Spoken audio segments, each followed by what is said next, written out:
Hello everyone, I hope your day is going great and welcome to the 800 subscriber special.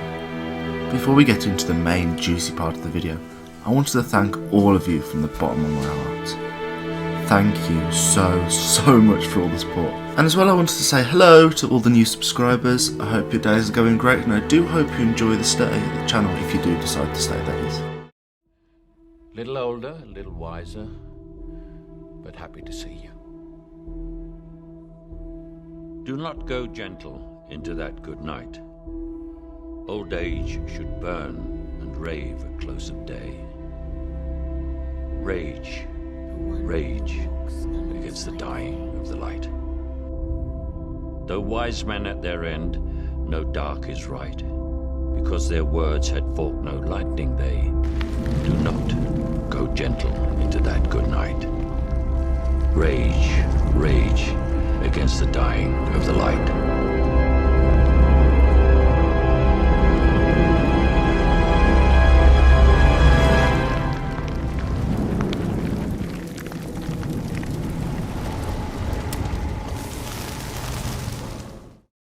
War has enveloped the lands between time after time. Leading these wars were the gods, and later the gods' brood. The demigods possessed the nobility and divinity of a god, but also the ferociousness and fire that is so integral to all humans. And before, we assumed we knew all the demigods, but we were wrong. There exists another demigod hidden in the depths and the dark. Bok is a demi-human, but also a demigod. The first demigod. You might be thinking, how in fuck's name is Bok a demigod? But let me explain. Back in the early stages of the Golden Order, wars were fought in every day, from wars fought through backstabbing to all-out war. But something that is very underappreciated and not talked about would be alliances. Alliances are key to warfare. Alliances can turn the tide of war from utter annihilation to the ones annihilating. The first alliance we were clued into was between Godfrey, formerly Horaloo, and Marika the Eternal and their respective clans. But it's my belief that an even more ancient alliance existed. Back before their armies were at the peak of their power, before they could crush their enemies to dust in an instant. Limgrave is the starting area of Elden Ring in more ways than you might originally think. One of the earliest conflicts to date that we are aware of would be between the early iteration of the Golden Order and the Storm King. The Storm King was a mighty king who built and ruled over Limgrave and his castle, Stormvale. Eventually though, the Golden Order set their sights on Limgrave. And while it is never directly stated, what species runs rampant in Limgrave? I'll give you a second. Demi-humans. While they are regarded by most as dumb and unintelligent, we do see on our own journey the battles fought between Godric's men and the demi-humans. Yes, they might not be this world's Isaac Newton, but they are clever enough to follow orders and, well, fight, which is the most important thing in the lands between. This would have been integral to the conquest of Limgrave. The demi-humans, over generations, built elaborate tunnels underneath the surface. Back then, I can only imagine how many hid and cowered deep underground in the dark. While now they pridefully show themselves. Back when the Storm King was king, I imagine they weren't so prideful, at least well for a time, until the Golden Order gave them a solution. The most likely option for the Golden Order at this point would be to forge an alliance with the demi-humans. Their species had, after all, lived in these lands for, well, possibly hundreds, if not thousands of years. If anyone could help win the battle, it would be them. And like a lot of decisions in Elden Ring, marriage was at the forefront of the Golden Order's mind. We are not given information on the leadership of the demi-humans.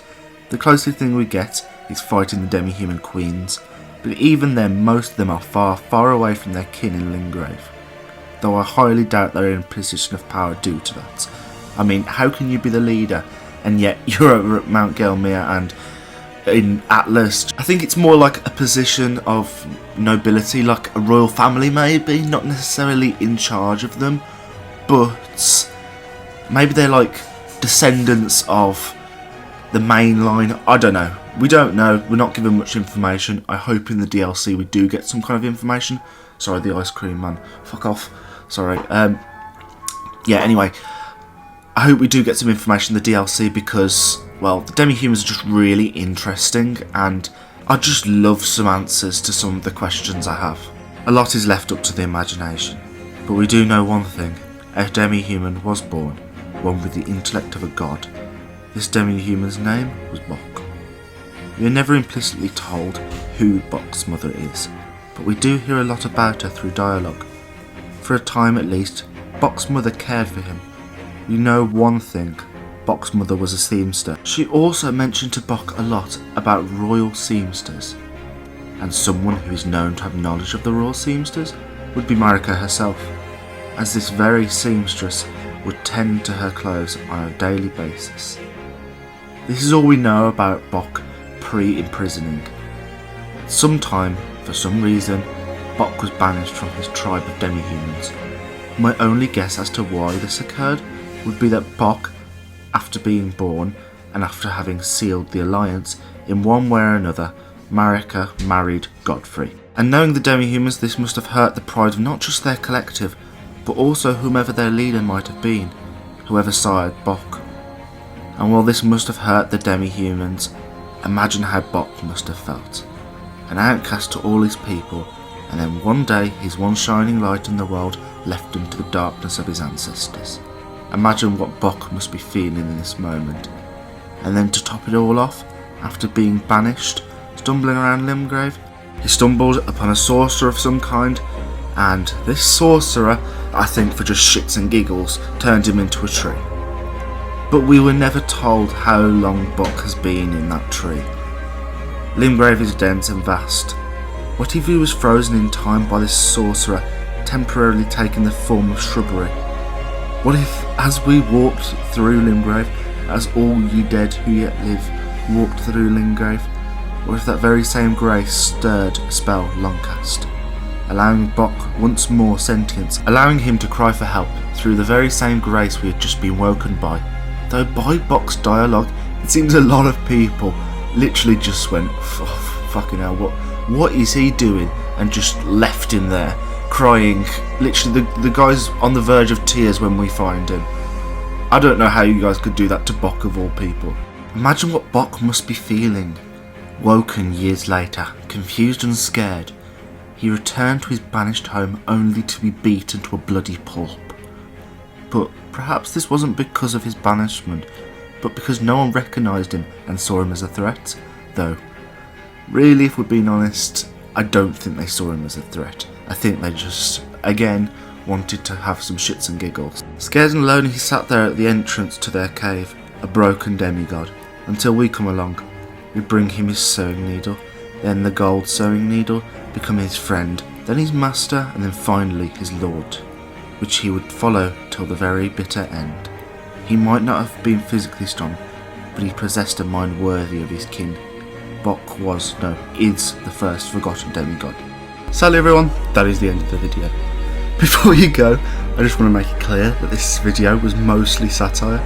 I started making the video as satire, but then I actually sort of liked the idea of Bok, so I went with it. Obviously there's a lot of plot holes, so don't take this too seriously, but I did really enjoy making it, and I mean, just the fact of Bok being a demigod, I think that's so fucking cool. Anyways, thank you so much for 800 subscribers, and I hope to see you all in the next one. May you all find your worth in the waking world, and I hope you have a great rest of your day. Bye everyone.